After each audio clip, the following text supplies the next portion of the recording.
let's jump into the context of Hebrews, kind of the last several chapters. And what is going on here? What leads up to this quotation from Jeremiah 31 that says this? It talks about the laws and on the hearts and on the minds. So let's go to chapter 7, first of all, okay? And in chapter 7, it says this.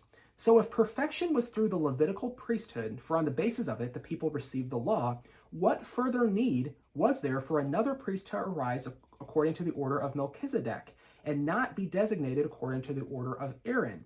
For when the priesthood is changed, the law must be changed also. New American Standard says, for when the priesthood is changed, of necessity, there takes place a change of law also. Okay, so 7, which comes, this is leading up to chapter 8, is saying that the law is being changed because the priesthood is changed. We're moving from Aaron to Melchizedek. And I'll do separate videos on those too, because those are complicated subjects, but essentially, Aaron is the Levitical priesthood of the Old Covenant. All the priests, there were priests, and then there was a singular high priest. Well, depends. I think they kind of violated that come the time of Jesus because there was multiple high priests. But there should have been a priesthood and then a singular high priest.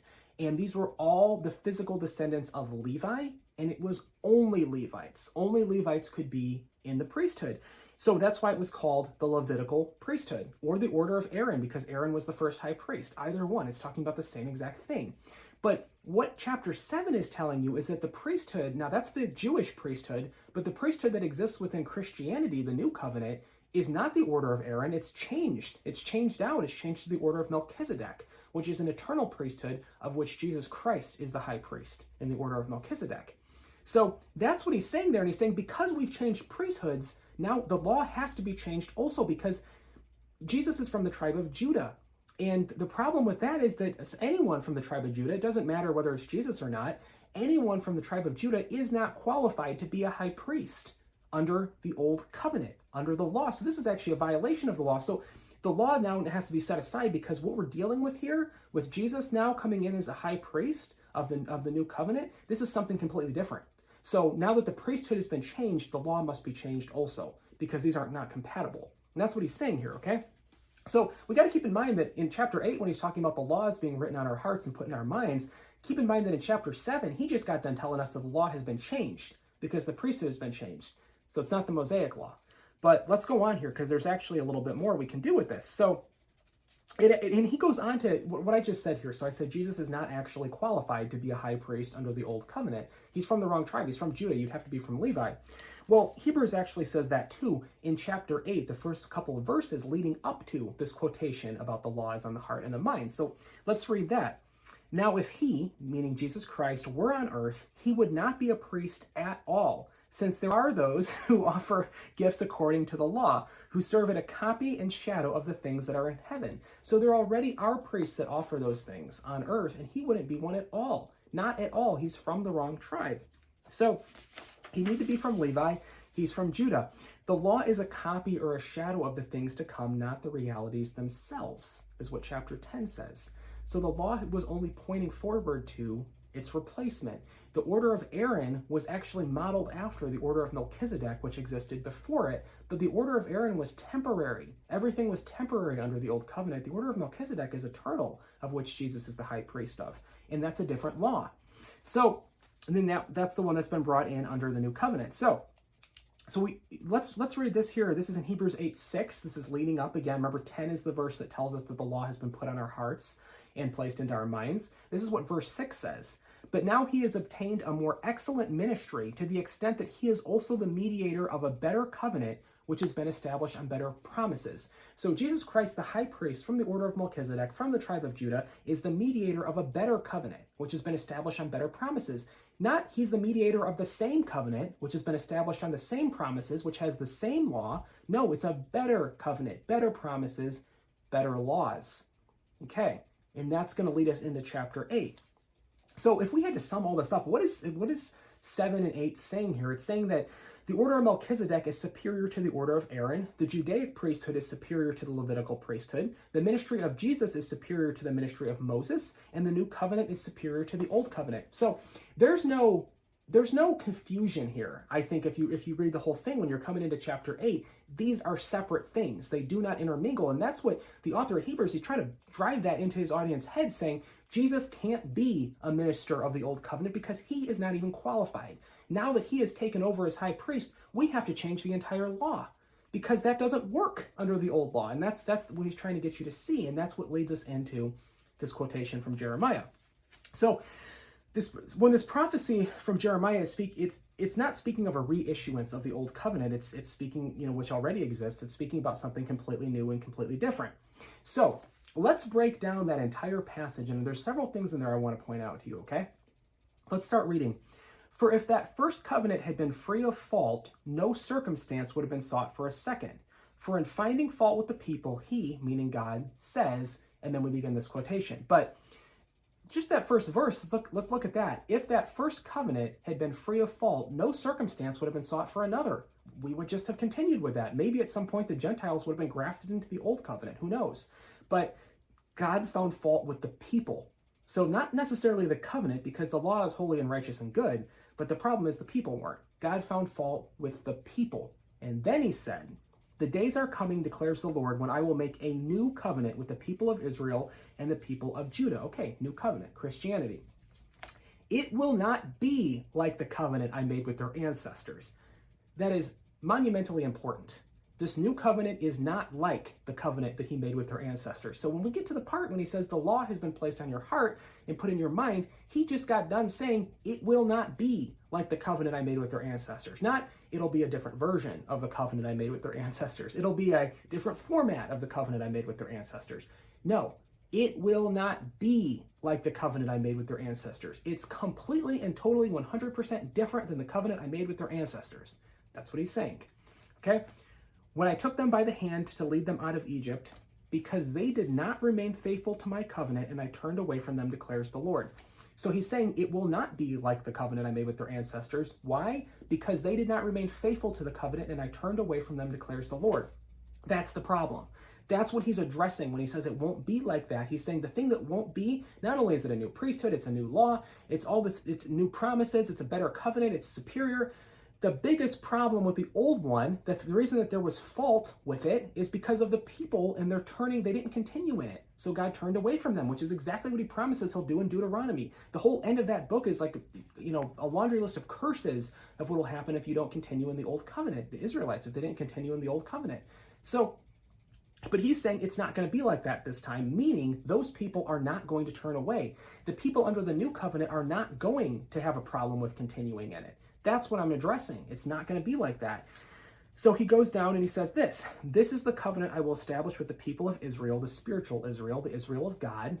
Everyone who has faith is part of Israel, as we talked about in our last video.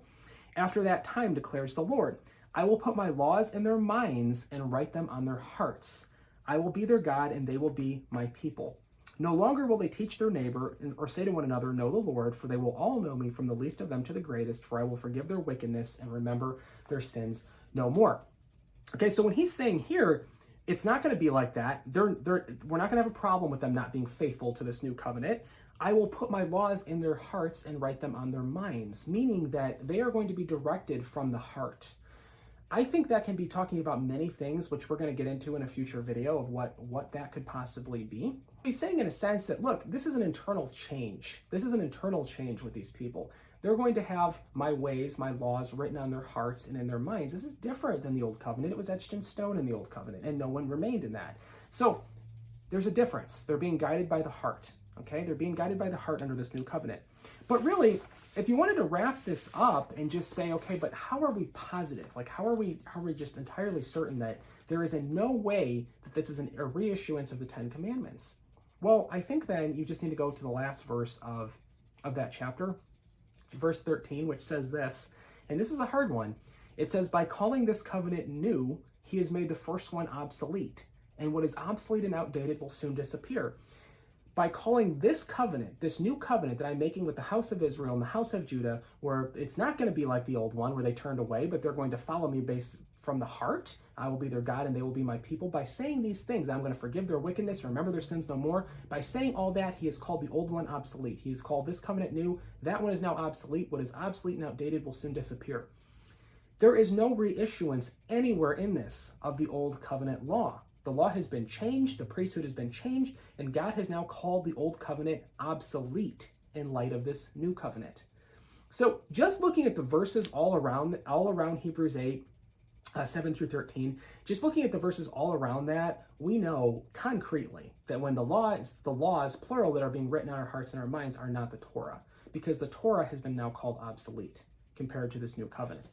So here's my question though. So I mean that all makes sense. I mean that all makes sense. I think that even somebody who's kind of more or less like a little bit harder toward a teaching like that tells them that they don't have to observe the Torah because there's all the fear that comes in with that, and they think that first of all they think that they do observe the Torah. That's the first fallacy. But they think that, okay, well now you're telling me I can just go out and sin. You're preaching sin to people, and you've been through the ringer with that, I'm sure, if you teach grace. So, but I guess my question would be, after all of this, why did Jeremiah 31:33 say that God was going to write the Torah on the hearts of the Israelites? Because it does say that. We looked that up. That's the word that's used there. It does say that.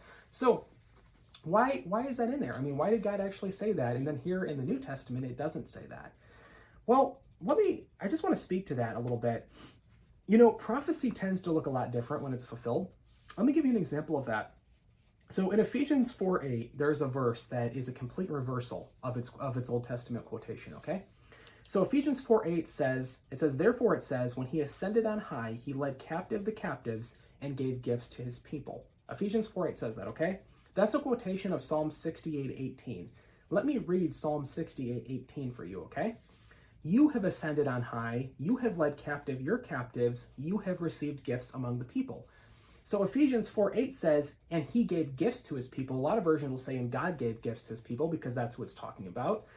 But in Psalm 68:18, it says, you have received gifts among the people. So it's a reversal. In Psalms, you have the people giving God gifts, and a lot of versions will say that, and the people gave God gifts. And then in Ephesians 4:8, you have God giving gifts to the people. So what I'm pointing out there is that one is prophecy in Psalms and the other one is the fulfillment of it. But the fulfillment of it is actually a reversal of how it was originally stated. That is very common in the New Testament. That's all over the place. Sometimes it's directly stated like that. When it's a direct Old Testament quotation, it'll actually be different when you see it in the New Testament. And it's not because of the Septuagint. A lot of people will say, well, that's because they're using the Greek Septuagint, which is different. I have a Septuagint. I've cross-referenced Psalm 68:18, and that it still says that the people gave gifts to God. It's not because they're using the Septuagint, it's because the prophecy upon its fulfillment actually looks a lot different. Here's an excellent example. I use this all the time in Bible studies that I do.